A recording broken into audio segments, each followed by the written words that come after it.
क्या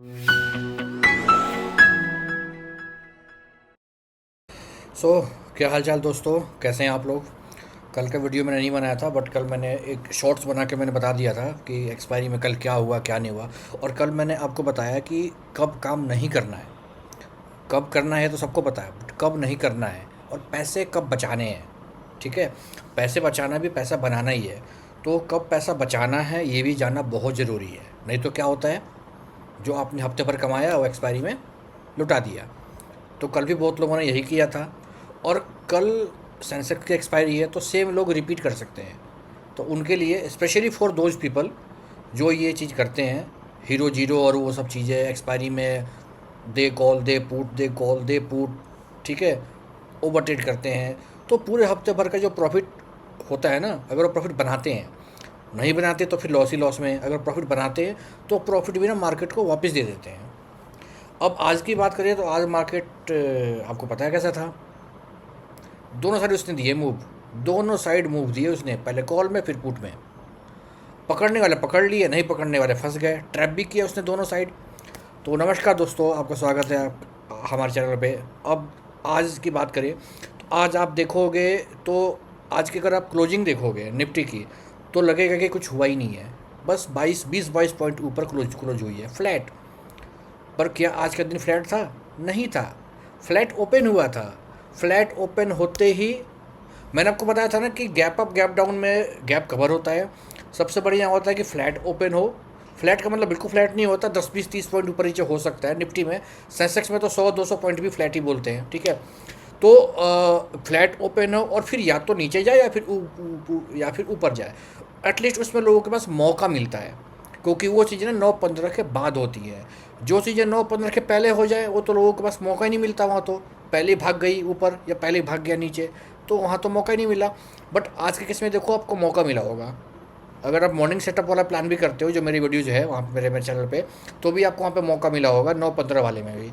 आप 9-15 के कैंडल देख के भी एंटर किए होंगे, 9-20 में भी, तब भी आपको मौका मिला होगा। क्योंकि वो ओपन हुआ और ओपन फ्लैट ओपन हुआ और ओपन होते करीब 150 पॉइंट की रैली हो गई। एकदम रेजिस्टेंस पर भाग गया वो। और वहाँ पे लंबा स्ट्रगल हुआ, पूरा टाइम उसने लिया वहाँ पे। बार बार स्ट्रगल हुआ, मारपीट हुई, कॉल पुट, लेकिन फिर होता वही है जो ऊपर वाला चाहता है। टॉप पे क्या होता है? सेलिंग। फिर वहाँ से सेलिंग हो गई, और सेलिंग भी ऐसी हुई कि पूरा आज का डे का लो भी टूटा। डे लो भी टूटा और क्लोज वापस वहीं से जहाँ से शुरू हुआ था। तो एक ही दिन में कॉल वालों का भी दिन आ गया, पुट वालों का भी दिन आ गया। तो दोनों हाथ में आपका भैया लड्डू है। पहले आपने लॉन्ग किया होगा, फिर आपने शॉर्ट किया होगा, दोनों। और पर इसमें क्या है, जो लोग टॉप पे जाके लॉन्ग किए होंगे वो फंस गए होंगे, और जो बॉटम पे आके शॉर्ट किए होंगे कि अब तो इसने लो ब्रेक कर दिया अब और नीचे जाएगा, वो फंस गए होंगे। तो ट्रैप भी दोनों साइड था। पर जो एनालिसिस करके करता है उसको फ़ायदा हुआ होगा। आज तो ज़बरदस्त हुआ होगा, दोनों हाथ में लड्डू रसगुल्ले जो मर्जी आप रख लो, प्रॉफिट ही प्रॉफिट, ठीक है। बट जो ट्रैप ट्रैप भी था भाई दोनों साइड में।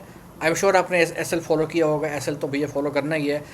आप लोग एस एल फॉलो करते हो ना? ऐसी कोई प्रथा है आप में? नहीं करते हो ज़रा मुझे बताओ आप। और आज का दिन आपका कैसा गया वो भी बताओ, ठीक है। तो कल सेंसेक्स की एक्सपायरी है, तो और एक ख़ास बात मैं आज बताने वाला हूँ कि थीटा डीके से कैसा बचा जाए, जो मेरा पर्सनल है, ठीक है। कि थीटा डीके जो होता है एक्सपायरी के दिन, उससे कैसे बचा जा सकता है। तो पहले तो कल की एक्सपायरी जो हुआ था उसका जो गिरावट मैंने पूरा कल के अपने शॉर्ट में समझा दिया था। नहीं देखा तो मिल जाएगा आपको चैनल पे। अब आज की कहानी स्टार्ट करते हैं। मार्केट खुला फ्लैट, निफ्टी 24,069 के आसपास, जो सेंसेक्स है वो 77,070 के आसपास खुला। और ख़रीदते ही जो खरीदार थे, बायर्स थे, वो एक्टिव हो गए। मार्केट सीधा भागा अपसाइड। मैं आपको चार्ट पे दिखाता हूँ, आपको ज़्यादा समझ में आएगा। अगर अच्छे तो ट्रेडिंग व्यू है, आप यहाँ देखो, ये फ्लैट ही हुआ है ओपन यहाँ पे 9-15, और भागा एकदम ऊपर। ये कैंडल ने 15 मिनट की है, अगर इसको मैं 5 मिनट की कर दूँ तो आप देखो यहाँ पे सीधा भागा ऊपर। ये कल की क्लोजिंग थी 15-25, आज की ओपनिंग सीधा भागा ऊपर एकदम टॉप पे। पर ये यहाँ पे है, यहाँ बैठे हैं भैया सेलर, बहुत इन्होंने घसीटा यहाँ पे। पर हुआ वही जो लास्ट में जो होना है, यहाँ से सेलिंग स्टार्ट हुई। स्टार्ट भी ऐसे हुई कि आज का जो लो था उसको ब्रेक करके नीचे भाग गया सपोर्ट पे। तो यहाँ पे सेलिंग, यहाँ पे बाइंग, जो दोनों साइड में बना है। फिर साइडवेज ही जाके क्लोज हो गया, मतलब जो फ्लैट क्लोजिंग भी हुई है अगर मैं बात करूँ। अगर आप यहाँ पे देखो और देखो कहाँ तक आया है नीचे, सेलिंग सीधा मेरे लेवल पे, जो 24,000 का जो जो जो लेवल है उसी लेवल पे टच करके गया है वापस। ये कल की क्लोजिंग फ्लैट ओपनिंग यहाँ भागा है 24,220 के आसपास गया है। काफ़ी बार इसको टेस्ट किया है बट ऊपर बहुत ज़बरदस्त बैठे हैं सेलर, वापस सेल कर दिया, नीचे आ गया और आज का लो भी तोड़ा और नीचे आ गया। ये सिर्फ एक 5 मिनट की कैंडल है रेड वाली, देखो कितनी बड़ी बनी है। और पहले 15 मिनट में मार्केट कहाँ भाग गया ऊपर, ठीक है। तो दोनों साइड मूव मिला है, नो डाउट, ये तो मानना पड़ेगा। अब आपने इसमें कितना बनाया कितना नहीं बनाया ये थोड़ा सा समझने वाली बात है, ठीक है। तो फ्लैट खुला, बायर्स आ गए, मार्केट सीधा भाग गया ऊपर, 24 जो निफ्टी है 24,220 के आसपास का लेवल टच कर दिया। तो जो लोग मोमेंटम में कॉल पकड़े हुए थे उनके लिए शानदार दिन था भाई, बहुत पैसा बनाया, सिर्फ 150 पॉइंट के आसपास। 100 पॉइंट तो कैप्चर किए ही होंगे, इतना तो मैं मतलब कि मान सकता हूँ। तो 150 पॉइंट में 100 पॉइंट तो लिए हूँ, और निफ्टी के 100 पॉइंट बहुत ज़्यादा होते हैं ठीक है। लेकिन अब ऊपर जाके 24,220 के आसपास जो लोग कॉल में आए होंगे वो तो फंस गए होंगे, वहाँ तो कोई फ़ायदा नहीं है, क्योंकि और ऊपर तो गया ही नहीं वहाँ से। वहाँ से क्या हुआ, से सेलिंग हुई, बार बार कोशिश करी बट वहाँ पे ब्रेकआउट नहीं आया, ठीक है। और ब्रेकआउट नहीं हुआ है और जो रेजिस्टेंस नहीं टूटता है तो फिर क्या होता है, बाउंस बैक नीचे। भाई नीचे से बॉल मारी, छत पे गई, छत नहीं टूटी तो क्या हुआ, बॉल वापस नीचे आएगा। यही तो खेला होता है सपोर्ट एंड रेजिस्टेंस का। अगर आपको नहीं पता मुझे बताओ, मैं आपको समझाऊंगा, ठीक है। वहाँ से सेलिंग शुरू हो गई, मार्केट पूरी रैली जो बढ़ी थी ना वापस आ गया, पूरी रैली मतलब वापस की गिर गई। और 12:55 के आसपास तो निफ्टी और सेंसेक्स दोनों ने ही दिन का लो भी तोड़ दिया और नीचे चले गए। तो ये पूरा पुट वाले कवर किए होंगे वापस 100, 150, 200 पॉइंट जो भी होगा। और जो नीचे आके डे लो के बाद जो पुट में घुसे होंगे वो वहाँ पे फंस गए होंगे। तो लो तोड़ा, नीचे पूरी राइड हो गई, फिर हल्की थोड़ी सी रिकवरी हुई और 24,074-75 के आसपास हुआ क्लोज, 22.2 पे, 22 पॉइंट ऊपर क्लोज हुआ है। तो फ्लैट ओपन और फ्लैट क्लोज, मतलब देखा जाता है आज तक कुछ नहीं हुआ, ऊपर भागे और नीचे आए। सेम विद सेंसेक्स, हूबहू वही सेम चीज़ हुई, 77,070 के आसपास उसकी फ्लैट ओपन हुआ, सुबह की वही रैली उसने दिखाई। ये देखो ये सेंसेक्स आपका है, सेम फ्लैट ओपन हुआ, यहाँ पे आके रुक गया, काफ़ी देर कोशिश हुई, सेलिंग स्टार्ट हुई इस लेवल से देखो, और डे का लो भी तोड़ा और नीचे आ गया, फिर थोड़ा सा रिकवर किया और फ्लैट में जाके देखो हुआ है क्लोज। तो flat opening flat closing Nifty में भी और सेंसेक्स में भी, दोनों के दोनों सेम रहे हमारे यहाँ पे, ठीक है। तो ये रहा आज का पूरा का पूरा, क्योंकि सेंसेक्स और निफ्टी में ना सेम स्टॉक कॉम्पोजिशन है, लाइक रिलायंस हो गया, HDFC बैंक हो गया, CSE हो गया, इन्फोसिस हो गया, TCS हो गया, क्योंकि जो बड़े स्टॉक्स है ना कॉमन है, तो दोनों का चार्ट लगभग सेम ही चलता है। तो कल एक्सपायरी है सेंसेक्स की, और ये पॉइंट मैं जानबूझ के आपको बोला हूँ ताकि थोड़ा सा आपको एक नॉलेज मिले, ठीक है। तो पूरा राउंड ट्रिप आज ख़त्म हो गया, जहाँ शुरू हुआ वहीं से ख़त्म हो गया। तो सबक क्या मिला, रेंज के दिन अगर रेंज के अंदर भी मार्केट रहता है तो टाइमिंग भैया सब कुछ है, क्यों, दोनों तरफ मौका मिलता है और ट्रैप भी मिलता है। जो मॉर्निंग रैली के टॉप में कॉल में घुस गया कि भैया ब्रेकआउट होगा, वो फंस गया वहाँ पे पैनिक में, और जो पुट में फंसा लो ब्रेक में वो भी फंस गया वहाँ पे। तो दोनों ट्रैप भी हुए, दोनों लोगों ने पैसा भी बनाया। तो मेन लेवल ये है कि भैया हर बार मैं बोलता हूँ कि कैंडल के कन्फर्मेशन की बात मैं बार बार करता हूँ, और उस चीज़ को आप समझो क्या कहती है कैंडल, ठीक है। अब बात करते हैं सेक्टर वाइज। तो फेड की वजह से IT, मेटल और फार्मा की बिकवाली रही, यानी कि सेलिंग रही, और केमिकल, PSU बैंक और फाइनेंशियल सर्विसेज काफ़ी मजबूत थे आज, ठीक है। मिड कैप 0.5%, स्मॉल कैप 1% ऊपर रहे। डोमेस्टिक की बात करूँ तो, और एक और चीज़ रही, UK और इंडिया का जो फ्री ट्रेड एग्रीमेंट है, जिसमें वहाँ के गाड़ियाँ टैक्सेशन कम हो गए, इंपोर्ट ड्यूटी कम होगा, वो आज से लागू होता है 15 जुलाई से। तो स्टील एक्सपोर्ट को ड्यूटी फ्री हुआ है वहाँ पे, प्लस यूनियन बैंक का क्वार्टरली 1 का रिजल्ट आया है करीब 30% के ऊपर। ग्लोबल साइड तो भैया वही लफड़े हैं, US का डेटा आया है इन्फ्लेशन के बाद, तो फिर वहाँ पे जल्दी रेट नहीं अपना कम करेगा। जो क्रूड ऑयल है 85-86 के आसपास चला गया है। तो फिर भी देखो कि जुलाई में निफ्टी जो है 1% के ऊपर ही रहा है, अभी मार्केट गिर नहीं रहा है, मार्केट लड़ाई कर रहा है, बार बार उसी रेंज में जाकर टच कर रहा है। तो रेजिस्टेंस को बार बार जाकर फाइट कर रहा है, मतलब चाहता तो है कि भैया तोड़ के भागे ऊपर, पर तोड़ नहीं पा रहा। ठीक है, तो असली जो स्ट्रक्चर है अभी भी वही है, 24,050 से लेकर 24,000, ये मेन लाइन है, इस पर आप ध्यान देना। क्योंकि मंडे को क्या हुआ था, मंडे को मार्केट 600 पॉइंट गैप अप खुला था, गैप डाउन खुला था सॉरी, और फिर 24,039 के ठीक इसी साइड में, इसी जोन में खुला था, वहीं से बाउंस बैक किया। ट्यूसडे को एक्सपायरी थी, तो बताइए एक्सपायरी में क्या होता है, जो पोजीशन है वो सारी क्लोज होती है। तो बिकवाली हुआ, क्लोज हुआ 24,052 के आसपास, उसी जोन की छत पे आज राउंड ट्रिप लगा दिया, पर उसी जोन में गया 24,074 जोन के आसपास। यानी कि 3 दिन अलग अलग तरीके के अटैक, और तीनों जोन में बार बार ये जोन अपने साइड स्टैंड करता रहा। जोन जो है ना बहुत मजबूती से खड़ा रहा। यही असली सपोर्ट है, जो कि गिरते हुए मार्केट में बार बार बाइंग आती है, क्योंकि उनको पता है सपोर्ट बहुत मजबूत है। ये मेरा एक्सपीरियंस है। और ये बात और भी है कि जो सपोर्ट बार बार टेस्ट होता है ना, वो हर टेस्ट के साथ में कमज़ोर हो भी होता है। वो सपोर्ट बार बार टेस्ट हो रहा है, 3 दिन से टेस्ट हो रहा है, तो कमज़ोर हो रहा है, तो चांसेस है कि भैया अब वो वीक हो गया है, तो अब अगली बार जब टूटेगा तो फिर अच्छा टूटेगा। ठीक है, तो मेन लड़ाई वहीं पे है।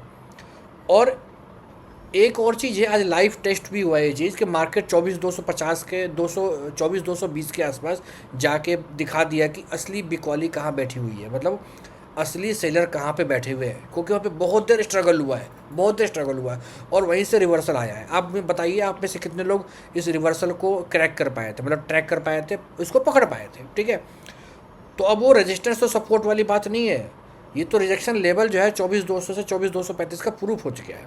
उसके ऊपर तो 24,300 फिर 24,350 की जो रेंज बनी हुई है छत की, नीचे का वही है भैया, आपको पता ही है। वो टूटा ऊपर की छत, तो फिर 24,600 अप्रैल का जो हाई था वो था।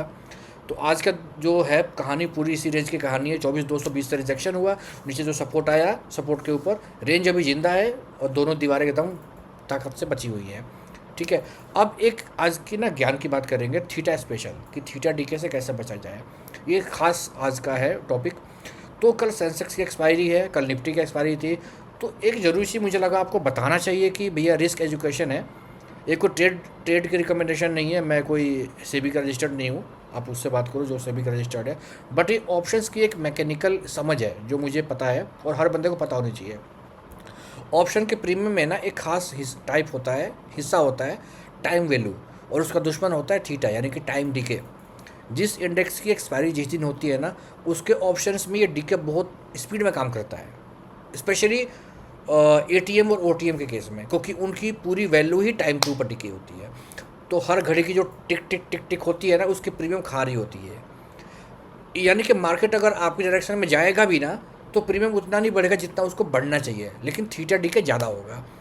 तो अब वो बात ध्यान रखिए जो मैं आपको बोलता भी हूँ, कि निफ्टी और सेंसेक्स का जो चार्ट होता है लगभग सेम ही चलता है, क्योंकि स्टॉक जो है कॉमन है। तो मेरी पर्सनल जो डिसिप्लिन ये कहती है कि एक्सपायरी के दिन मैं उस इस इंडेक्स से दूर रहता हूँ जिसकी एक्सपायरी होती है। यानी कि निफ्टी की एक्सपायरी है तो मैं काम करूँगा सेंसेक्स में, सेंसेक्स की एक्सपायरी है तो मैं काम करूँगा निफ्टी में, क्योंकि पैटर्न वही होता है, मूव वही। लेकिन निफ्टी के ऑप्शन में थीटा डीके कल नहीं होगा जो कि सेंसेक्स में होगा। सेम निफ्टी की एक्सपायरी हो तो आप सेंसेक्स में काम करो, क्योंकि आपको चार्ट तो वही रहेंगे, लेकिन आपका थीटा डीके से बच जाओगे। ठीक है, और फिर भी अगर आपको लगता है कि नहीं मुझे एक्सपायरी वाले हैं ट्रेड में ही काम करना है, उसी इंडेक्स में काम करना है, तो मेरे भाई 2 रूल है। पहला, इन द मनी में जाओ, ताकि वहाँ पे जो डीके कम होता है, वहाँ पे डीके टाइम वैल्यू तो खाता है, लेकिन उसके प्रीमियम महंगा होता है, और वहाँ पे ज़्यादा महंगा लगता है, तो डीके से आपको बचाता है वो, बट सिर्फ फर्स्ट हाफ। ठीक है, तो पहला है कि भैया आप इन द मनी में जाओ, दूसरा है कि फर्स्ट हाफ भी करो, सेकंड हाफ मत करो, क्योंकि उसके बाद ना आपका जो टाइम डीके और गामा दोनों पागल हो जाते हैं। मूव दिखता है लेकिन प्रीमियम साथ नहीं देता, क्योंकि टाइम डीके बहुत ज़्यादा होता है। और एक और चीज़ मैंने कभी बताई थी, एक्सपायरी के दिन लोग क्या करते हैं ना, 2 बजे का मूव, 2:40 का मूव, 3 बजे का हीरो जीरो, इन मूव में फंस जाते हैं। तो इसमें लोग ना 2-4 रुपये के जो सस्ते प्रीमियम में सोचते हैं कि भाई हीरो जीरो हो जाएगा, इस उम्मीद में कि लास्ट मोमेंट में अभी थीटा ब्लास्ट होगा, गामा ब्लास्ट होगा, प्रीमियम जो है 50 गुना तेज हो जाएगा। कभी कभार होता है, लेकिन ऑलमोस्ट 90% केस में नहीं होता है, आपके पैसे ख़त्म हो जाते हैं। तो ये कोई तुक्केबाजी का खेल नहीं है, पूरा पैसा आपका जीरो हो जाता है। ये ट्रेडिंग है बॉस, ये कोई लॉटरी नहीं है, आप इसको लॉटरी मत बनाओ, आप इसको लॉटरी मत बनाओ। इसमें कौन जीतता है भैया, मार्केट जीतता है, आप तो हार जाओगे, ख़त्म हो जाएगा पैसा। तो रूल्स और एनालिसिस पर टिके रहिए, हीरो बनने के चक्कर में जीरो मत बनिए। फिर से बोलता हूँ, ये टिप्स है, कोई रिस्क एजुकेशन है, ये कोई डिसीजन आप खुद से लीजिए। मैं कोई सेबी रजिस्टर्ड नहीं हूँ, ठीक है। ये मेरी खुद की एनालिसिस से खुद की नॉलेज है। तो बाकी मैंने बता दी आपको। और HDFC bank, ICICI bank, HCL tech के रिजल्ट भी आने हैं, तो एक और न्यूज़ बेस्ड भी रहेगा। कल का रहेगा 24,100 के ऊपर टिकता है तो 24,200, 24,225, 235। फिर वही टेस्ट होगा वहाँ पे, दीवार टूटती है, नहीं टूटी तो फिर तो भैया टूटा तो 24,000, अगर टूटा तो आपका 23,925 और 23,800। और कल 3 दिन का लो गिरा तो मूव बहुत ज़्यादा होगा, याद रखिए, ठीक है। तो ध्यान से। तो ये रही मार्केट का पूरा ऑडिट रिपोर्ट, राउंड ट्रिप लगा के कल के एक्सपायरी का पूरा मैंने आपको बता दिया है। थीटा डीके वाला जो सेगमेंट था, अगर आपको काम को लगा होगा तो मुझे बताइए कमेंट के अंदर। मैं ऐसे एजुकेशन सेगमेंट आपके लिए लाता रहूँगा, और सब फ्री में है, कोई पैसे वाली बात नहीं है, पैसे वाली चीज़ नहीं है, सब मुफ्त का ज्ञान है। लाइक करो, सब्सक्राइब करो चैनल को, बेल आइकन को ऑन करो ताकि आपको वीडियो मिस ना हो। तो मिलते हैं कल के लिए। और सब कुछ एजुकेशन पर्पज़ के लिए, मेरा कोई पेड चैनल नहीं है, मेरा कोई पेड ग्रुप नहीं है, मेरा कोई पेड कोर्स नहीं है, कोई बाय सेल रिकमेंडेशन नहीं है। सो थैंक यू, यही रहा। आपको कैसा लगा वीडियो मुझे ज़रूर बताइएगा।